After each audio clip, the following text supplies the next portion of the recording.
Hansen, one of the deepest thinkers, respected thinkers out there. He's a senior fellow at the Hoover Institute, and he joins us right now. Victor, you heard all that. We want to talk about returning to civility.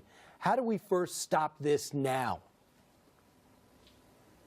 Well, I think we have to, Tucker referred to they, and he had to because he didn't know who they were, but they're a John Smith or a Jane Jones. I mean, they're actual individuals, and we've lost all sense of deterrence. What he described was not a protest.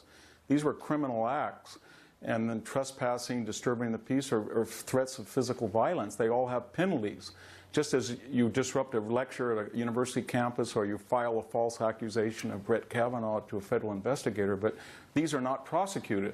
And we have this image that these guys that are doing these things are the desperate of society. In fact, many of them are the upper middle class, and they're vested in their careers, and the last thing they want is an arrest record. And all we would have to do is have brave district attorneys find the individuals and then prosecute them, and that would set an example. And then we need also the carrot, Brian, that of civic discourse. I mean, I'm not a Pollyanna. I believe in the First Amendment, of course. We have to have free expression.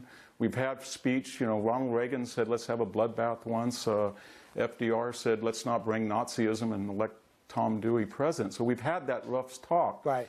But we need sort of a Hippocratic oath that we don't say what we're otherwise legally entitled to say. Maybe we could just say, I pledge as a public intellectual or celebrity or a politician that I won't release the private information about my opponent. I will not evoke the word Nazism or Adolf Hitler to demonize an opponent. I won't use scatology or profanity when I'm talking in the public sphere. I won't use physical violence, or I won't touch somebody, and have a whole list of things that we pledge that we won't do, even though they may be not always illegal, but they're certainly savage and improper, and they lead to this dissension into savagery.